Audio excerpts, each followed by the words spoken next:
हाँ जी।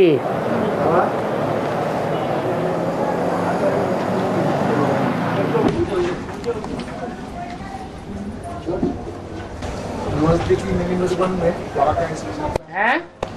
नजदीकी मिनी मधुबन में जैसे आप बेंगलोर से मैसूर आया अनंतपुर नजदीक नजदीक जितना मिनी मधुबन में विजय वर्षल है आप क्लास करने को जा सकते हैं। बाबा का क्लास करने के लिए जा सकते हैं। कहाँ? अनंतपुर जैसा है मैसूर आया कोई नजदीक कोई गीता पाठशाला हो। जिसने भी भट्ठी की हुई है और जो रेगुलर कहीं भी गीता पाठशाला में या मिनी मधुबन में क्लास करते हैं वो ऑल इंडिया के किसी भी मिनी मधुबन में या गीता पाठशाला में क्लास करने जा सकते हैं, लेकिन उसका प्रूफ चाहिए। तो अपने क्लास टीचर से लिखवा के ले जाइए। और कहा जाता है आत्मा ही बात करती है, आत्मा ही बोलती है, तो मेरी आत्मा ऐसे कहना तो राम हो जाता है। ये देह अभिमान में बोला जाता है। मेरी आत्मा बोलने वाला देह अभिमानी में बोल रहा है, अपन को देह समझ के बोल रहा है या आत्मा अभिमानी बन के बोल रहा है? कौन बोल रहा है? आत्मा कहाँ बोल रहा है? फिर मेरी का सवाल कहाँ पैदा होता है? मैं खुद ही आत्मा हूँ। नहीं, हम जब भी बात करते हैं मेरी आत्मा, तो बात करने वाला रंग बात कर रहा है ना, मेरी आत्मा। तो हम तो कहना चाहिए मैं आत्मा। हाँ जी, बोलने से ही पता लगता है कि देवाने में बोलता है या आत्मा अभिमानी में बोलता है। हमको कैसे मालूम पड़ता है हम ठीक तरह से याद कर रहे हैं? हम ठीक तरह से याद कर रहे हैं, हमको कैसे मालूम पड़ता है? जो याद में टिक जावेगा, अच्छी तरह याद में टिका हुआ होगा, तो उसकी निशानी मुरली में बताई है, उसके नेत्र एक टिक हो जावेंगे।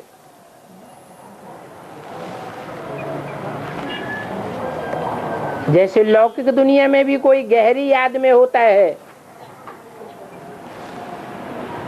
तो उसके नेत्र एक टिक हो जाते हैं। और इस तरह से याद करना और एक बार फिर एक्सप्लेन कीजिए। ठीक तरह से याद करना और एक बार प्लीज एक्सप्लेन कीजिए। है रोज तो बताते हैं, पहले अपनी आत्मा को स्थिर करो। मैं आत्मा स्टार हूं। जब ये याद थोड़ी स्थिर होने लगे तब बाप को याद करो। जो निराकार बाप साकार में आया हुआ है, निराकार और साकार के मेल को ही बाबा कहा जाता है। अगर मेल न हो निराकार ज्योति बिंदु शिव का तो उसे बाप कहेंगे या बाबा कहेंगे? है बाप ही कहा जाएगा। उसकी आत्मा का ही नाम शिव है, उसको अपना शरीर नहीं है। वो आत्मा संबंध के हिसाब से बिंदु बिंदु आत्माओं का सिर्फ बाप है, बाबा नहीं है। बाबा ग्रैंडफादर को कहा जाता है। तो शिव ज्योति बिंदु से कोई दूसरा संबंध नहीं जुड़ता जब तक वो शरीर में प्रवेश न करे। शरीर में प्रवेश करने के बाद अनेक प्रकार के संबंध जोड़े जा सकते हैं। और इस शरीर पंचतत्व से बना है। इसमें पंचकोश है, यह अन्नमय कोश, प्राणमय कोश, मनोमय कोश, विज्ञानमय कोश और आनंदमय कोश। इसका अर्थ क्या है और विवरण? उस शास्त्रों की बातों में जाने की जरूरत क्या है? ये शास्त्र मनुष्यों ने बनाए हैं। बाबा ने तो सीधी सीधी बात बता दी। मन बुद्धि को आत्मा कहा जाता है। ये मन बुद्धि रूपी आत्मा 5 तत्वों से बने हुए शरीर में प्रवेश करती है।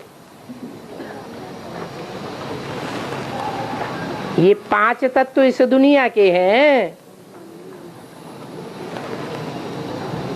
इस दुनिया में ही आकर के आत्मा 11 इंद्रियों को धारण करती है। 5 ज्ञानेंद्रियां और 5 कर्मेंद्रियां, और इन 10 इंद्रियों को कंट्रोल करने वाला मन। मन के बगैर कोई भी इंद्रिय अपना कर्म साबित नहीं कर सकती। कर्म बनता ही नहीं जब तक मन सहयोग न दे। इसलिए बाबा मन को ही कंट्रोल करना सिखाते हैं। साधु सन्यासियों ने इंद्रियों को कंट्रोल किया, मन को कंट्रोल नहीं किया, क्योंकि वो जानते ही नहीं है कि मन रेव आत्मा कैसे है। बाबा ने आकर के बताया कि न 10 इंद्रियों पर आत्मा का कंट्रोल होता है, और आत्मा मन बुद्धि को ही कहा जाता है। बस सीधी सीधी बातों को पकड़ना है, सहज ज्ञान को पकड़ना है, टेढ़ी मेढ़ी बातों में नहीं जाना है। ये शास्त्रों में साफ टेढ़ी मेढ़ी बातें बताई है। और बाबा, ये भाई का सवाल है, यादव और कौरवों में कौन ऊंचा है?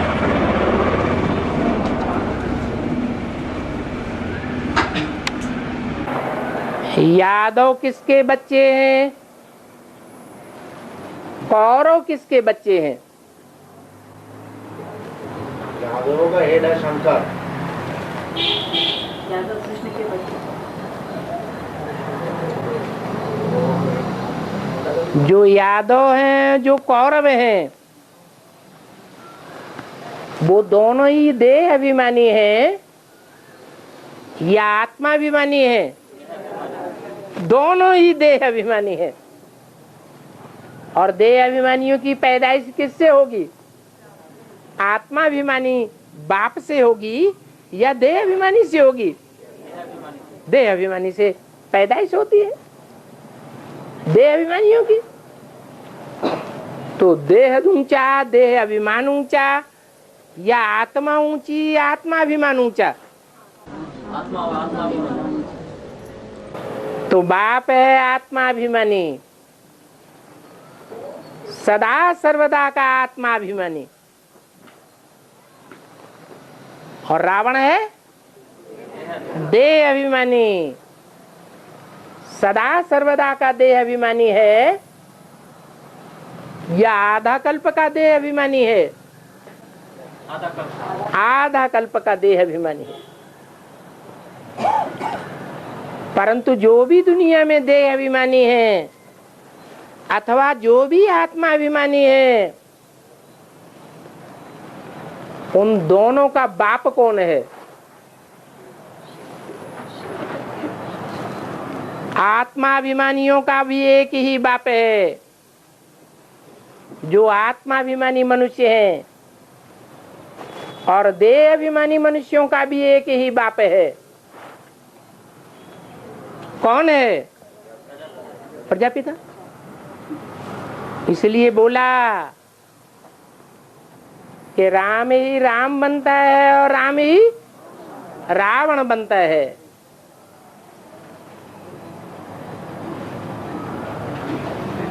आत्मा अभिमानियों के लिए जीत पहनाने के लिए राम राम है और देह अभिमानियों को हार दिखाने के लिए वो राम को रावण बनना पड़ता है।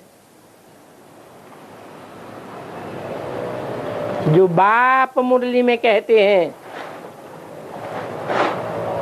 शिव बाप, मैं कहाँ का रहने वाला हूँ? है परम धाम, आत्माओं के लोक का रहने वाला हूँ।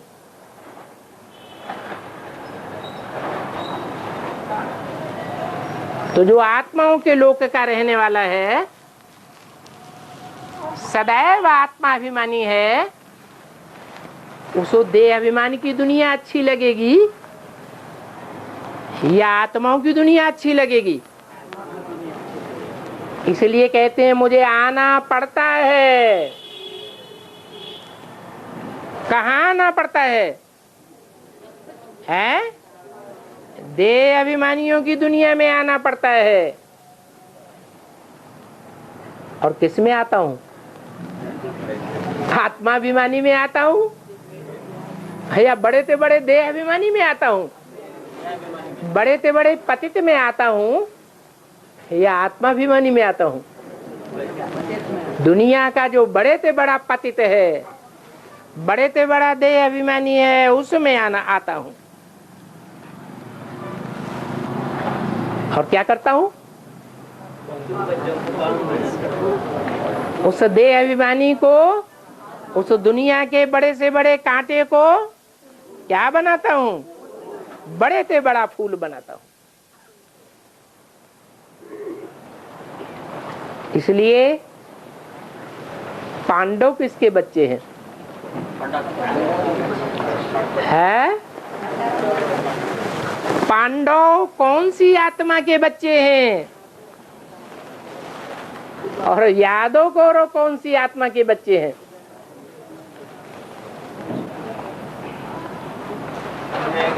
हैं? पांडव हैं पंडा के बच्चे। पंडा माने रास्ता बताने वाला, सारी दुनिया को रास्ता बताता है।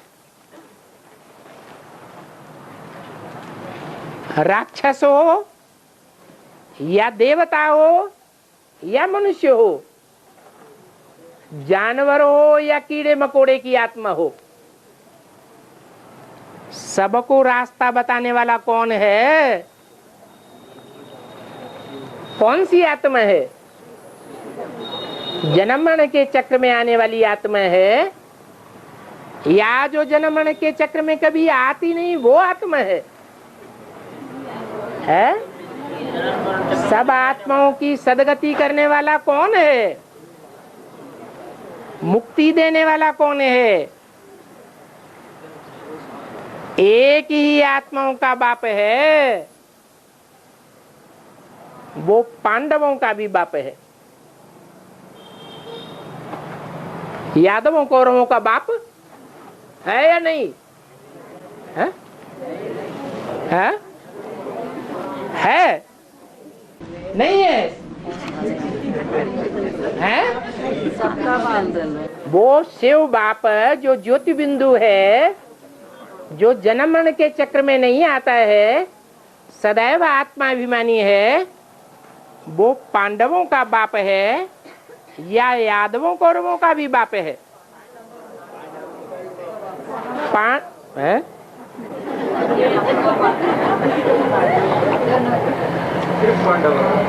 सिर्फ पांडवों का बाप है, क्योंकि रचना वो है जो रचयिता के कंट्रोल में हो। तो कंट्रोल में यादव कौरव रहते हैं, श्रीमत पर यादव कौरव चलते हैं, पंडा के बताए हुए रास्ते पर पांडव चलते हैं या यादव कौरव भी चलते हैं? पांडव चलते हैं। तो जो बाप के बताए रास्ते पर चलते हैं वो बाप के बच्चे हैं, वो ही आत्माभिमानी बनते हैं, वो ही पूरे 84 जन्म लेते हैं, ऑलराउंड पार्ट बजाते हैं। उसके बाद जो भी जनरेशन आती है कम जन्म लेने वालों की, वो पंडा बाप के बच्चे नहीं है। किसके बच्चे हैं? धृतराष्ट्र के बच्चे। धृतराष्ट्र के बच्चे हैं। प्रजापिता धृतराष्ट्र कहेंगे? हैं? कौरव यादव किसके बच्चे हैं? धृतराष्ट्र भी कौरवों की श्रेणी में था या नहीं था? धृतराष्ट्र भी कौरवों की श्रेणी में था। भीष्म पितामह भी कौरवों की श्रेणी में थे। बलराम कौन सी श्रेणी में था? यादवों की श्रेणी में था। तो जो भी यादव या जो भी कौरव हैं वो किसकी संतान है? प्रजापिता की संतान है। शिव बाप की संतान नहीं है। इसलिए बोला कि प्रजापिता को शंकर नहीं कहेंगे। क्यों नहीं कहेंगे?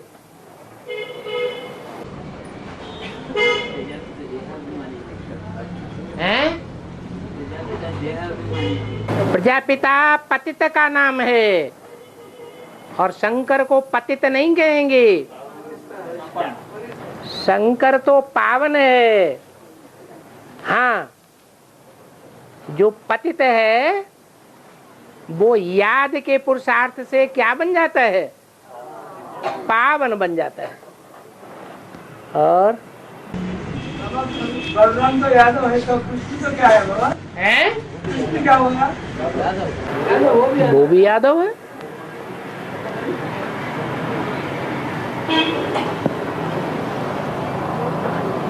जिसको आप कृष्ण कहते हैं उसको बाबा ने क्या बताया, भूल गए? है? जिसको आपने कृष्ण कहा, कृष्ण के बारे में कथाएं सुनी हैं शास्त्रों में, उसको बाबा ने क्या बताया? है? वो किसकी कथा है? हैं? अरे वो सारी कथा किसकी है? शिव बाबा की कथा है। वो कृष्ण नहीं है भगवान। कौन भगवान है? शिव बाबा भगवान है। इसलिए उसको यादव नहीं कहेंगे। और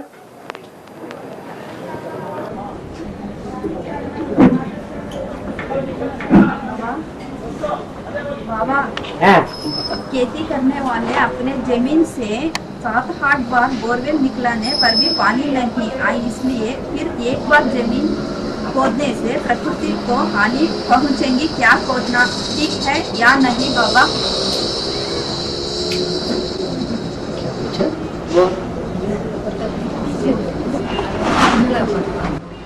क्या बोलना चाहते हैं?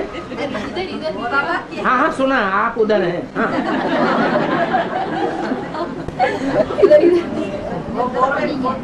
हाँ, 8-7 बार पानी नहीं निकलता। हाँ, एक बार खोदने से क्या हानि पहुंच सकते हैं क्या? क्या बोल रहे? प्रकृति को नष्ट पहुंचाते हैं क्या और एक बार खोदने से? हाँ, 8 बार खोदा तो प्रकृति को नुकसान नहीं किया। फिर 8 बार खोदा तो भी नुकसान किया, और 9वीं बार खोदा जिसमें पानी निकल आया तो भी प्रकृति का तो नुकसान ही है। और सरस्वती को सफेद कमल फूल में दिखाते हैं, लक्ष्मी को लाल कमल फूल में दिखाते हैं, इसका अर्थ क्या है? जो सरस्वती है वो सात्विकता की निशानी है।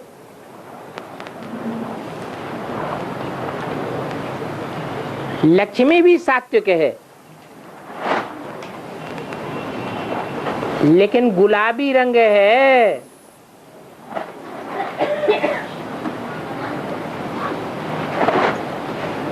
वो गुलाबी रंग कहो, पीत कमल कहो, बात एक ही हो जाती है। पीला रंग भी सत्व की सात्विकता की निशानी है।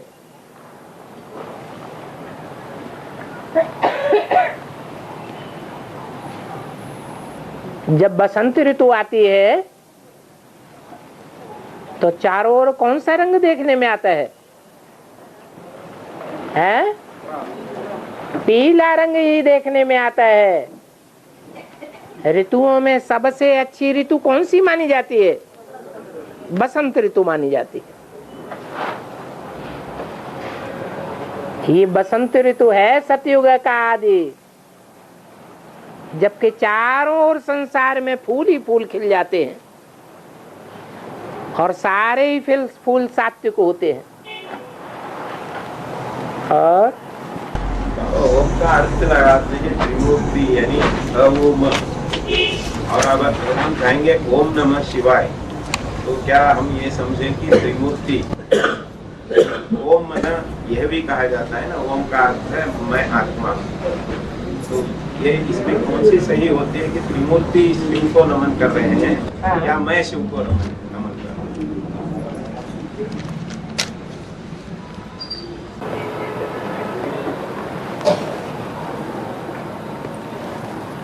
ओम वास्तव में कहा जाता है स्थापना, पालना और विनाश करने वाले को।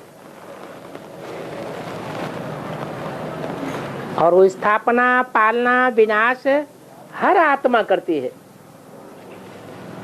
परंतु उन आत्माओं में शिव की आत्मा सर्वोपरि है, उसको नमन। जैसे कहते हैं ब्रह्मा देवताय नमः, विष्णु देवताय नमः, फिर कहते हैं शिव परमात्माय नमः।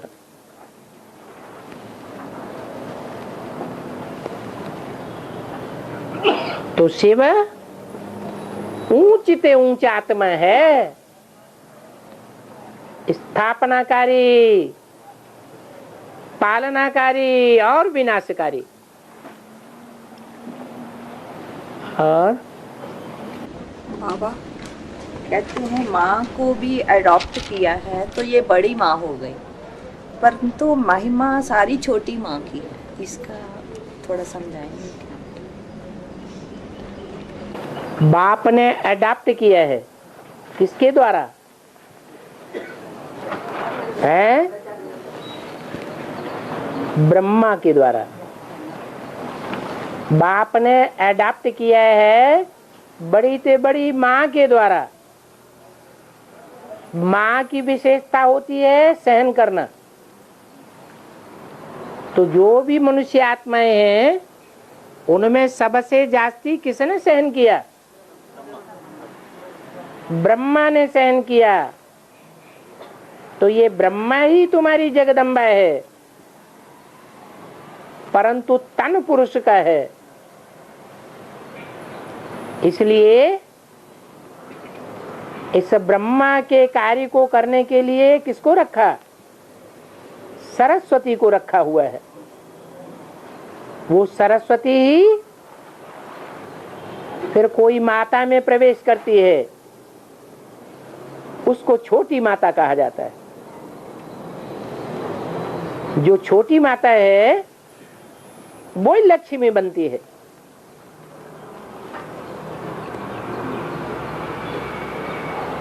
तो लक्ष्मी का पद ऊंचे से ऊंचे है। सरस्वती को ऊंचे से ऊंचे नहीं कहेंगे, मनुष्य जीवन का लक्ष्य क्या है? लक्ष्मी बनना। नारी है तो लक्ष्मी बने। और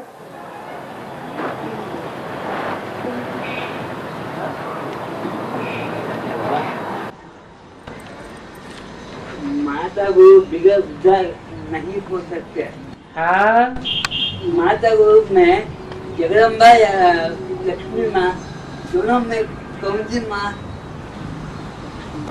बड़ी है, बड़ा काम करती है। लेकिन माता गुरु दो होती हैं। परिवार में भी दो माताएं होती हैं। कौन कौन सी दो माताएं? छोटी माता और बड़ी माता। बड़ी माता को दादी अम्मा कहते हैं और छोटी माता को माँ कहते हैं। लक्ष्मी कहा जाता है।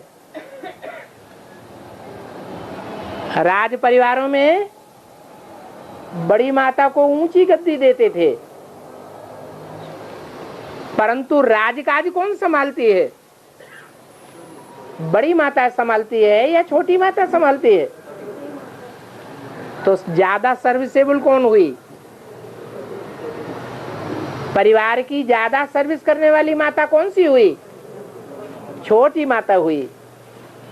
जो ज्यादा सर्विस करते हैं उन्हीं का ऊंच पद होता है। जो कम सर्विस करते हैं उनका ऊंच पद नहीं होता है। इसलिए जगदम्बा सरस्वती के छोटे छोटे मंदिर बनाए जाते हैं, छोटी सी मूर्ति स्थापन की जाती है। और लक्ष्मी नारायण के मंदिर में लक्ष्मी की बड़ी मूर्ति और बड़ा मंदिर बनाया जाता है। किस लिए? बड़ा काम किया है तो बड़ा मंदिर है, और उन्होंने छोटा काम किया है तो छोटा मंदिर है। बड़ा काम क्या होता है? छोटा काम क्या होता है? एक होता है सुनना और सुनाना, एक होता है बोलना और दूसरों से बुलवाना, और एक होता है समझना और दूसरों को समझाना।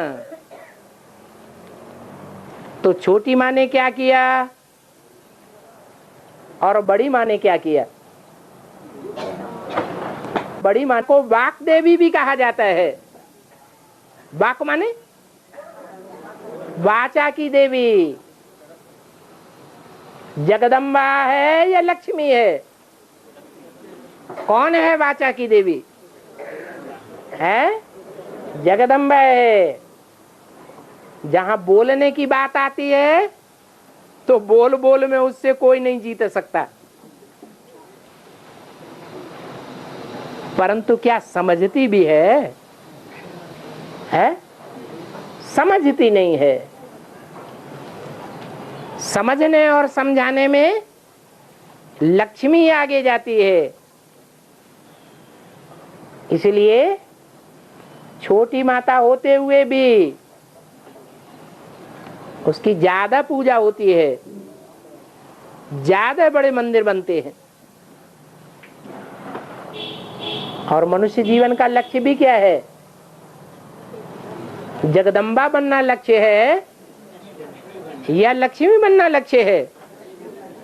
लक्ष्मी बनना लक्ष्य है।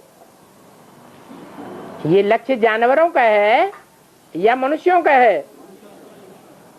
मनुष्य समझ सकता है और मनुष्य समझा सकता है।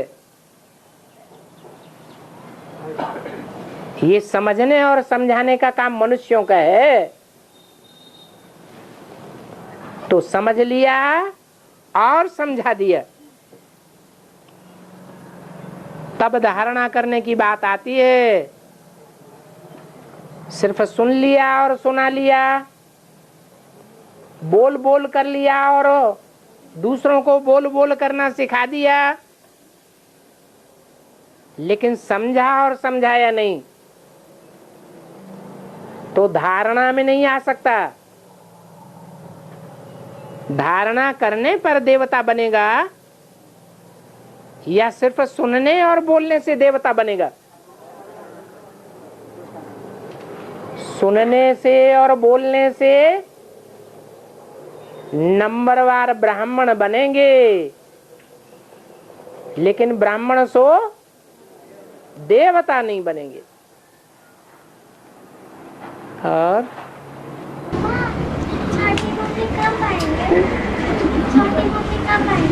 जब तुम बुलाएंगे, तुम तो बुलाते ही नहीं।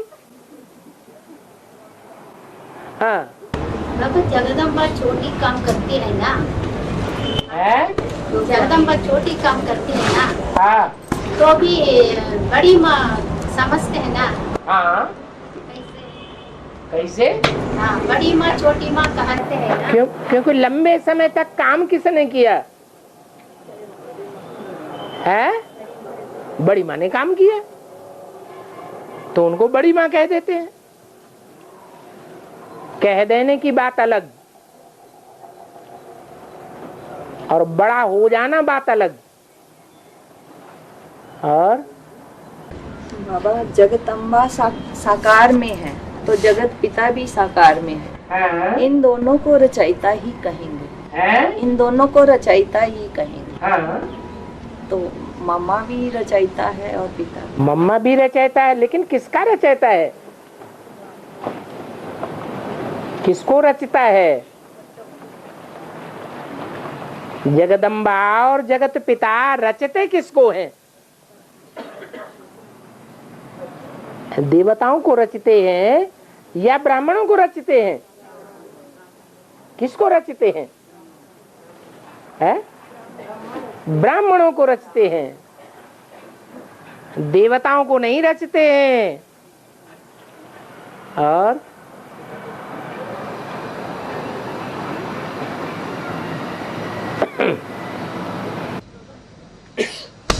यज्ञ के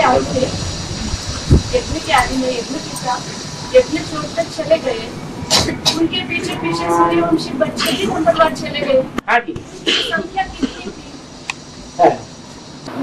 जो सूर्य के बच्चे होंगे वो सूर्य के पीछे जाएंगे, और चंद्रमा के बच्चे चंद्रमा के पीछे पीछे जाएंगे।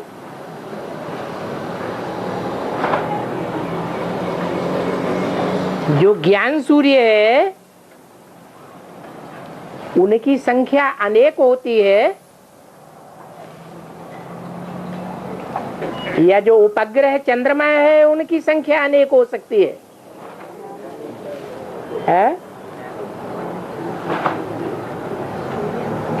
उपग्रह है चंद्रमा, पृथ्वी ग्रह का उपग्रह है, और ग्रह 9 हैं। उनसे टूटे हुए हिस्से उपग्रह कहे जाते हैं। सूर्य एक है और उपग्रह अनेक हैं, ग्रह भी अनेक हैं।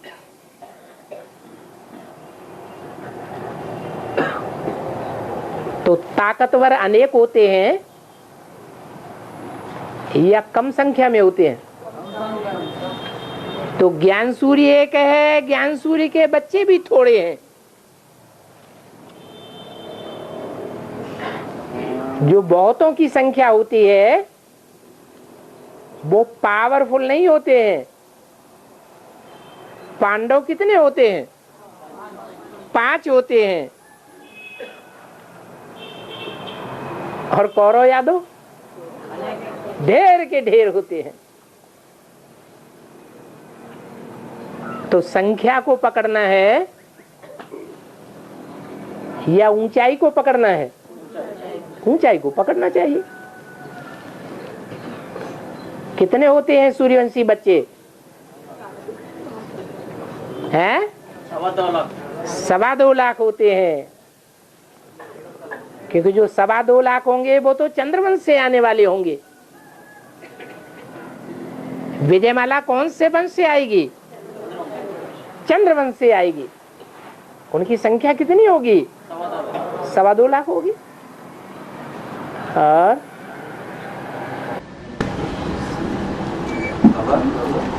शंकर विनाश कर, और थोड़ा जोर से। शंकर विनाश कराता है तो पाप नहीं लगता है, पर शंकर का भी पाप जो शिव है वो करता है तो दोष लग जाता है, ऐसा क्यों? शिव विनाश करता है, अरे तो दोष क्यों करे? तो क्यों करता तो नहीं है ना। ऐसा खंड पॉइंट में क्या है? शिव तो विनाश करता ही नहीं, शिव कल्याणकारी है। शिव का अर्थ क्या है? तो कल्याण ही कल्याण है सबका, और विनाश में तो थोड़ों का कल्याण है, सूर्यवंशियों का कल्याण है और बाकी सबका कल्याण ज्यादा है या कल्याण ज्यादा है? हाँ, कल्याण हो जाता है। और शिव तो अकल्याण करता ही नहीं। जो औरों का जो विनाश होता है वो भी कल्याण ही समझना चाहिए। समझना चाहिए, लेकिन कुछ अकल्याण भी उनका हो गया या नहीं? तो ऐसे हम देह के तरफ से देखेंगे तो उसको अकल्याण मान सकते हैं। देह समझकर देखेंगे हाँ, तो उसको हम अच्छा, सतयुग कलयुग के अंत में जो आत्मा आएंगी 200 करोड़ कीड़े मकोड़ों में से, वो कल्याणकारी आत्माएं कहें या कल्याणकारी आत्माएं कहें? वो तो न्यूट्रल ही रहते हैं ना, उनका तो कुछ ये नहीं रहता कि जो 500 करोड़ होते हैं उनके उनमें हिस्से में तो आते ही नहीं। वो 200 तो कीड़े मकोड़े, मतलब उसका कुछ। वो कल्याणकारी की औलाद है या कल्याणकारियों की औलाद है? कल्याण। तो फिर इसी हिसाब से समझ सकते हैं कि जो सूर्यवंशी बच्चे हैं वो ही कल्याणकारी बाप के कल्याणकारी बच्चे हैं, विश्व कल्याणकारी। वो बात तो सही है बाबा, तो कह रहे हैं कि जो और मतलब जो सूर्यवंशी के अलावा जो बाद में आते हैं, हाँ, तो उनका जो विनाश में जो उनका नाश होता है तो वो भी कल्याणकारी एक्ट ही समझना चाहिए। उतना कल्याणकारी नहीं है, उनका उतना कल्याण नहीं होता है जितना कल्याण बाप के डायरेक्ट बच्चों का होता है। जो बाप के डायरेक्ट बच्चे हैं वो डायरेक्ट बाप से लेते हैं। अरबपति का बच्चा अरबपति से लेता है और करोड़पति का बच्चा करोड़पति से लेगा, लखपति का बच्चा लखपति से लेगा। तो जितना बड़ा बाप उतना बड़ी प्राप्ति कराएगा।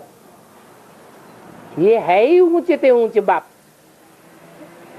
तो ऊंचे ऊंच बाप के बच्चे भी कैसे ऊंचे ऊंच ठहरे। हाँ, पति और तमो प्रधान दोनों में फर्क क्या है?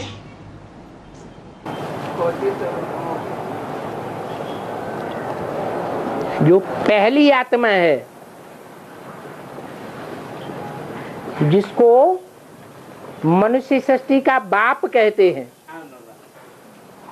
वो सबसे ज्यादा पतित है या कलयुग के अंत में आने वाली आत्माएं सबसे ज्यादा पतित हैं?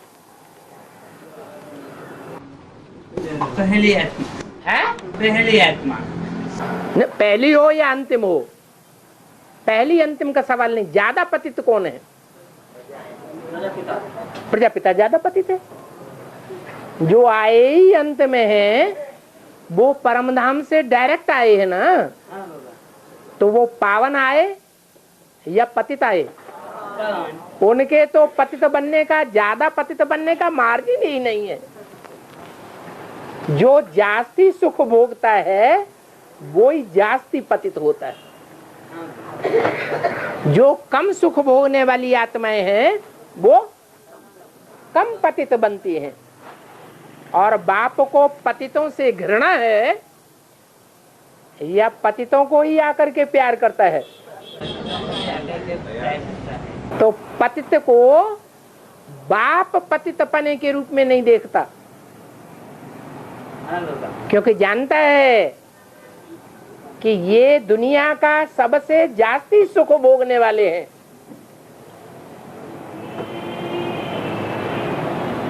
और बाप सुख का सागर है। तो किसके बच्चे हुए? सुख के सागर के बच्चे हुए।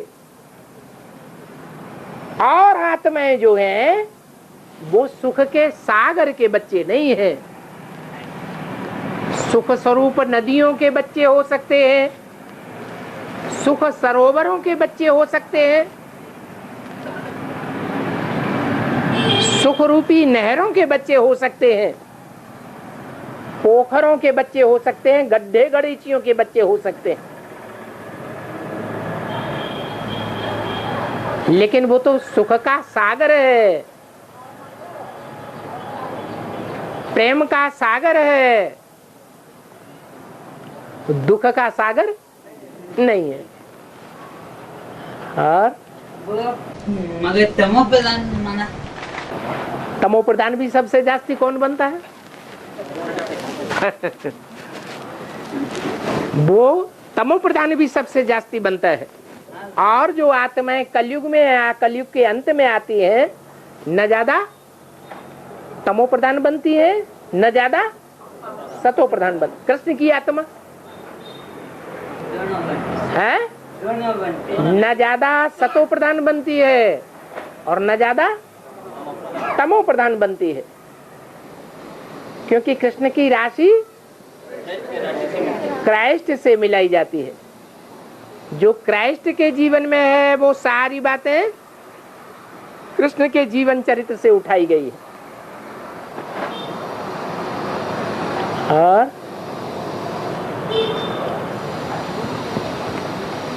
बाबा मगर दृष्टि के आदि कृष्ण के साथ उतरेंगे तो कर्म में के कृष्ण प्रजापिता है ना, शास्त्रों कैसा हो सकता है? शास्त्रों के कृष्ण की बात है या बाबा ने जो कृष्ण बताया है उसकी बात है? फिर हाँ। और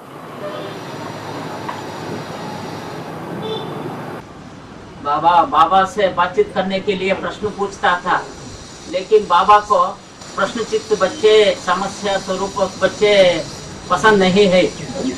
बाबा ने 3000 सीडीज में सब कुछ दिया है और देता भी है। बाबा ही तो सब कुछ है, इसलिए नो मोर क्वेश्चंस। जो भट्टी करने के बाद पैदा होते ही सबसे जास्ती प्रश्न करते हैं, वो ही ये बात पूछेंगे तो बाबा क्या कहेंगे? आदि सो अंत होता है। पैदा होते ही सबसे जास्ती प्रश्न किए बातचीत करने के लिए। तो दो बातें हो गई ना। क्या दो बातें हो गई? एक बात होती है समझने के लिए, जिज्ञासा शांत करने के लिए प्रश्न होता है, और दूसरा प्रश्न होता है लड़ाई लड़ने के लिए। कोई बीके वाला आएगा यहाँ, भट्टी नहीं किया हुआ होगा और वो प्रश्न करना शुरू करेगा तो समझने के लिए करेगा या लड़ाई के लिए करेगा? लड़ाई के लिए करेगा, तो वो ठीक नहीं है। और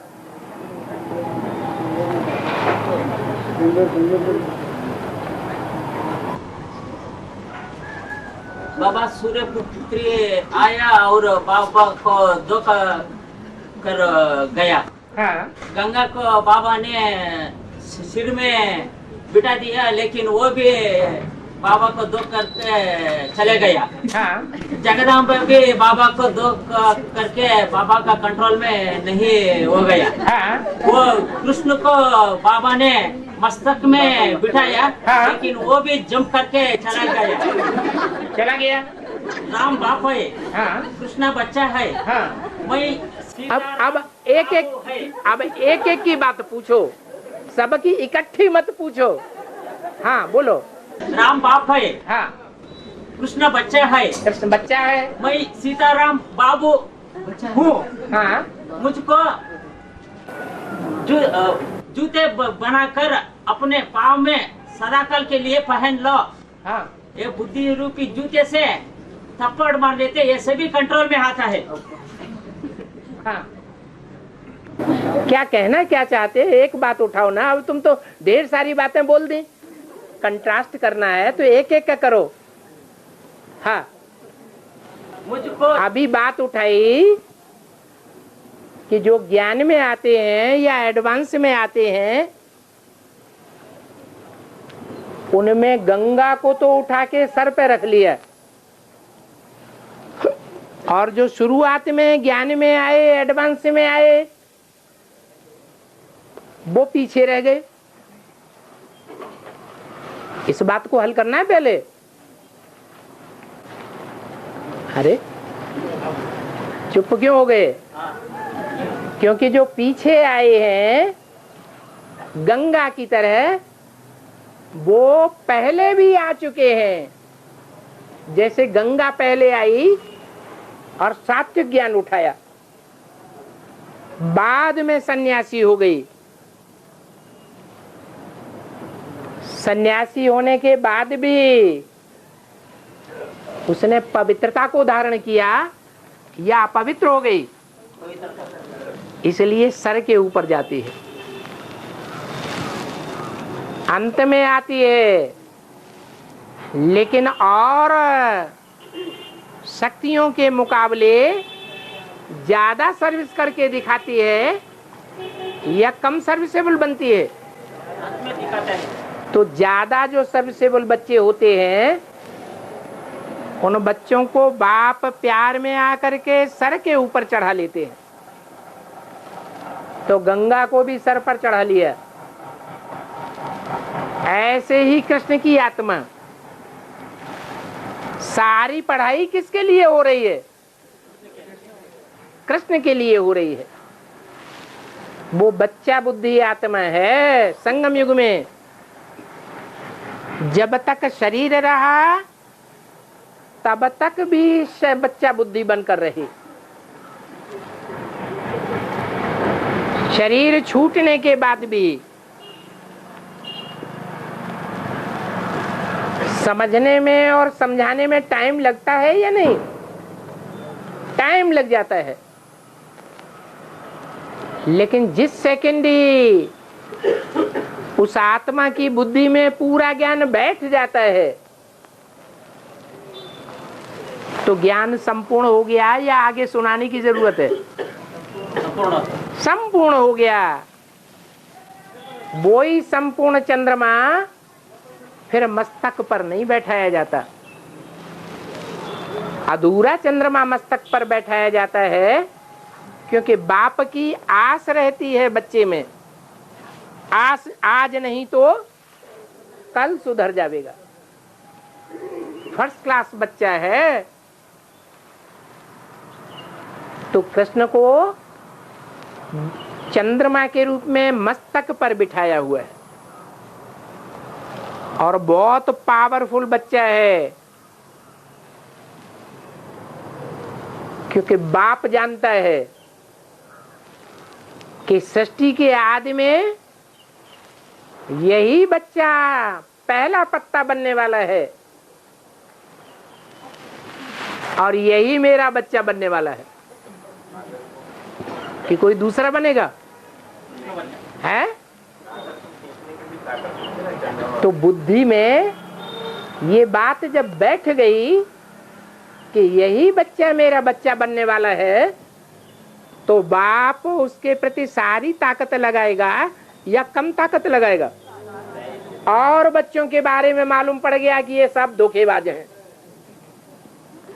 क्या सब बाप को छोड़ के चले जाने वाले हैं? माया जब फाइनल पेपर लेगी तो किसी को भी नहीं छोड़ेगी। माया सर्वशक्तिवान है। बाप जानता है कि कृष्ण बच्चा सर्वशक्तिवान नहीं है। कौन सर्वशक्तिवान है? क्यों? क्योंकि माया पहले सरेंडर होती है।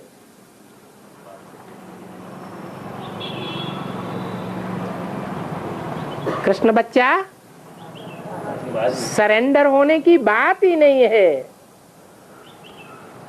बच्चे तो बाप के घर के, बाप की मिल्कियत के मालिक होते हैं। उनको सरेंडर किया जाता है क्या? है? नहीं, उसको सरेंडर करने की बात नहीं है। आदि से ही बाप के मस्तक पर विराजमान है। बाप जानते हैं कि जब इस बच्चे की बुद्धि में बैठ जाएगा, जो भारत में हनुमान के रूप में गाया जाता है,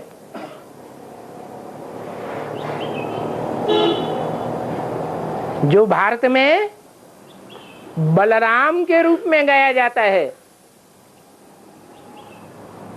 वो बच्चा मेरे जन्म जन्मांतर का साथी है।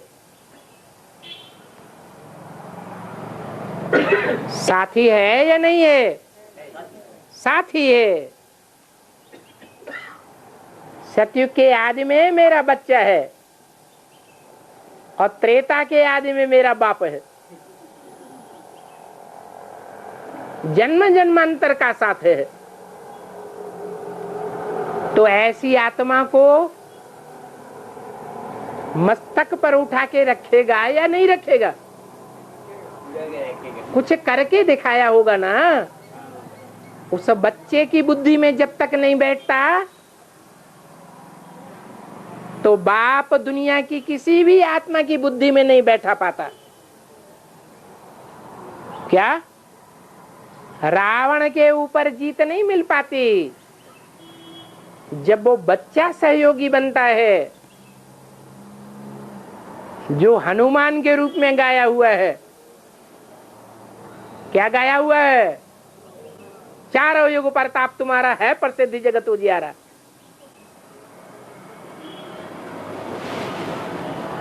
तभी संसार में प्रत्यक्षता होती है बाप की। तो कौन सा बच्चा है वो? है जिसकी बुद्धि में पूरा ज्ञान बैठ जाता है, वो समझ लेता है गीता का भगवान मैं नहीं हूँ, गीता का भगवान शिव शंकर भोलेनाथ ही है। तो संसार में वो बाप को प्रत्यक्ष कर देता है। तो ऐसे बच्चे को मस्तक में नहीं बैठाएंगे? है? बैठाएंगे। हाँ, आदि में जो बच्चे बने थे, एडवांस ज्ञान के आदि में बच्चे तो बने थे, लेकिन थोड़े समय बच्चे बनने के बाद सारा एडवांस का पुरुषार्थ जब तक चलता रहा, तब तक विरोधी बन करके रहे। आदि में सहयोगी, तो नियम क्या है? अंत में थोड़े समय के लिए सहयोगी बने। तो मस्तक पर बैठाए जाने योग्य है? ना, चंद्रमा थोड़ा सहयोगी थोड़ा ही बनता है। वो तो बाप का पूरा सहयोगी बनेगा। जो बोला है 40 से 50 वर्ष लगते हैं तमो प्रधान से सतो प्रधान बनने में। तो उस लिस्ट में कृष्ण की आत्मा नहीं है क्या? है या नहीं है?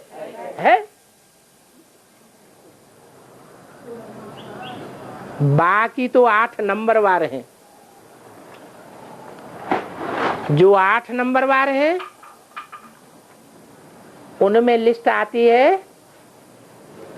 स्थापनाकारी और पालनाकारी। फिर तीसरे कौन बचे? विनाशकारी। उन्होंने एडवांस में ज्ञान में आने के बावजूद भी ब्राह्मण बन करके ज्यादा लंबे समय तक विनाश का कार्य किया है, विनाश की सेवा की है। तोड़ने की सेवा की है या थमाने की सेवा की है?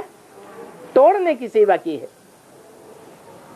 बाकी आदि में जोड़ने की सेवा की थी थोड़ी। तो त्रेता युग की अंत की सीढ़ियों की राजाई, थोड़ी सी राजाई उनको मिल जाती है। उनको कहेंगे नष्ट देव।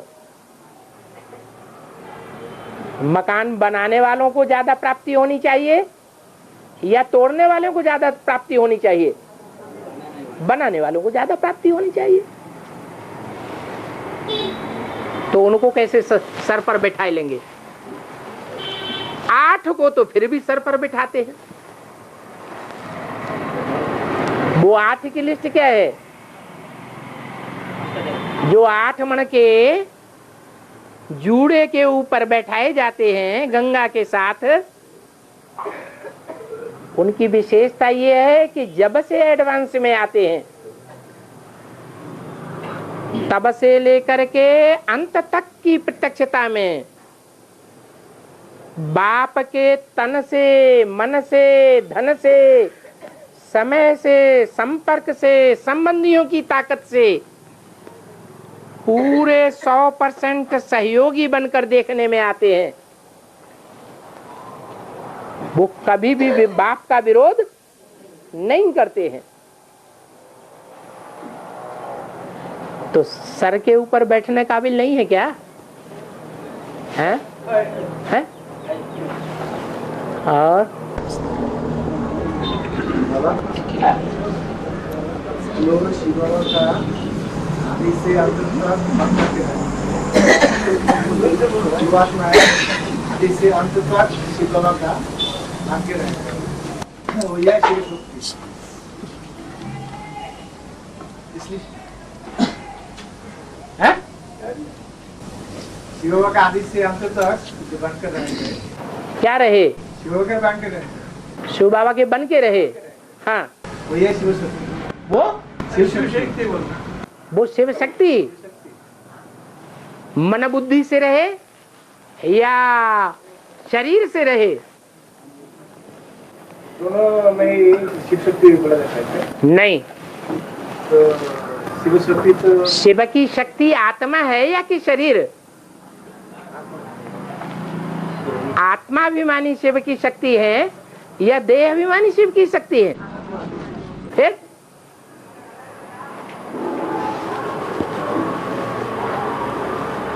और